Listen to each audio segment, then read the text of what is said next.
چھوٹی سی غلطی کی وجہ سے دونوں کے جو رشتے ہمیشہ کے لیے ختم ہونے والے ہیں۔ ان دونوں کی وجہ سے رشتے جو ایک دراڑ تھی ہمیشہ کے لیے ختم ہو سکتی تھی، لیکن عطیہ اور دادی جان کی ضد اور انا کی وجہ سے جو ہمیشہ کے لیے ان بچوں کو بھی دور کر دیا جائے گا۔ اب میرال کو تو سچی محبت ہو چکی ہے، یہ تو اب کھل کر اپنی محبت کا اظہار بھی کر چکی ہے، لیکن اسے اس بات کا نہیں پتہ تھا کہ میری ماں کے دروازے پہ اس بات کا جب وہ جواب آ رہا ہے، یہ دستک آ رہی ہے کہ آپ نے جب علی خان سے اپنے آپ کو دور کر لینا ہے۔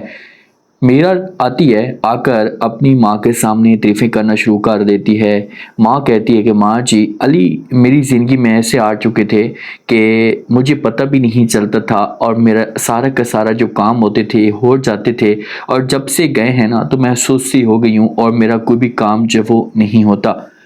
اب میرال کو اس بات کا نہیں پتا کہ بھئی اس کی ماں آگے سے کیا جواب دے رہی ہے۔ ماں چپ خاموشی کے ساتھ یہ ساری کی ساری باتیں سن رہی ہوتی ہے، کسی قسم کا کوئی بھی جواب نہیں دے رہی ہوتی، لیکن بعد میں یہی ماں ہوگی یہ اسے صاف الفاظ میں انکار کر دے گی کہ آپ نے اپنے آپ کو جو وہ دور کر لینا ہے۔ جو علی ہوتا ہے نا، علی اور میرال کے بیچ میں کال پہ بات تو ہوتی ہے۔ میرال اپنی محبت کا بھی اظہار کرتی ہے کہ بھی میں نے آپ کے ساتھ جو بدتمیزی کی ہے، جو رویہ رکھا، یہ مجھے ایسا نہیں کرنا چاہیے تھا، پلیز آپ مجھے معاف کر دیں۔ تو اس کے فوراً بعد نا جو علی ہوتا ہے اپنی دادوں کو کال کرتا ہے، کہتے ہیں کہ آپ کے وعدے کے مطابق میں بزنس کے اوپر فوکس فل کر رہا ہوں، لیکن ایک ریکویسٹ آپ سے کرنا چاہتا ہوں کہ ہمارا اور میرال کا جو ایک رشتہ ہے نا، یہ مضبوط ہونا چاہیے، اور ہم دونوں کی جو دیواریں ہیں سانجھی ہیں، تو کسی قسم کی کوئی بھی جو ایسی تکلیف نہیں آنی چاہیے، یا ہم دونوں کے بیچ میں دوریاں نہیں آنی چاہیے۔ بس آپ نے اس کا ہر لحاظ سے خیال کرنا ہے، وہ جہاں پر بھی جاتی ہے، جس کے ساتھ بھی بات کرتی ہے، آپ نے ہر ایک بات کو نوٹ کرنا ہے۔ اب دادو نے نا یعقوب کو جو وہ میرال کے اوپر ایسے سمجھو کہ اس کے پہرے کے اوپر پیروی دینے کے لیے تیار کیا ہوا ہوتا ہے کہ یہ جہاں پر بھی جاتی ہے، جس کے ساتھ بھی بات کرتی ہے نا، آپ نے خاص طور پر خیال کرنا ہے۔ تو اسی وجہ سے جو میرال ہوتی ہے نا، یہ بات کرتی ہے اپنی ماں کے ساتھ، عطیہ کے ساتھ، اس کے ساتھ اس ٹاپک پہ بات کرتی ہے، میسج وغیرہ کرتی رہتی ہے، کیونکہ چارٹ پہ بات تو چلتی ہے۔ تو عطیہ جو ہوتی ہے موبائل لیتی ہے اس سے، اور جو وائس ہوتی ہے، یہ نمبر ہوتے ہیں سارے کے سارے ڈیلیٹ کر دیتی ہے۔ جب نمبر ڈیلیٹ کرتی ہے نا، اس کے بعد میرال فوراً اپنی ماں سے پوچھتی ہے، ماں کو کہتی کہ ماں جی یہ سب کچھ کیا تھا، اور آپ نے ایسا کیوں کیا، مجھے آپ بتا سکتی ہیں؟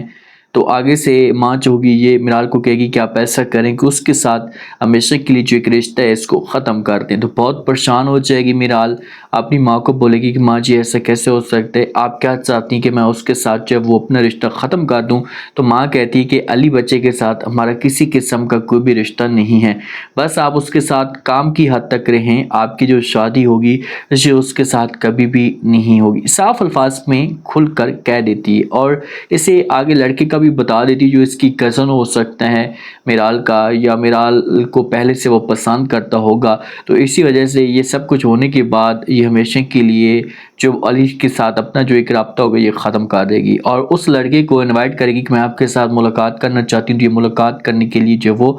چلی جاتی ہے۔ پیچھے سے یعقوب جو ہوتا ہے یہ سب کچھ دیکھ رہا ہوتا ہے، اور یہ کسی ریسٹورنٹ پہ ملتے ہیں۔ وہ لڑکا جب اسے دیکھتا ہے خوش ہوتا ہے، اس کی تعریفیں کرتا ہے کہ مجھے بڑی خوشی ہوئی ہے کہ آپ نے خود کہا کہ میں آپ کے ساتھ ملاقات کرنا چاہتی ہوں، کیونکہ میں تو ایک سال سے جو وہ ویٹ کر رہا ہوں، اور ہم نے جو اب ہمیشہ کے لیے اس رشتے میں جڑنا ہے، آگے بڑھنا ہے۔ تو یہ باتیں میرال سنے گی تو میرال ایسے کہے گی کہ میں آپ کے ساتھ شادی کرنے کے لیے تیار ہوں، جیسا آپ چاہتے ہیں میں سب کچھ کرنے کے لیے تیار ہوں۔ تو یعقوب جب یہ سب کچھ سنے گا تو فوراً جا کر دادو کو بتا دے گا، اور جب دادو کو بتائے گا تو اس کے بعد پھر اصلی ٹوئسٹ پیدا ہوگا، کیونکہ اگر رشتہ ہو جاتا ہے تو علی یہاں پر موجود نہیں ہے، تو علی کو بڑی تکلیف ہوگی۔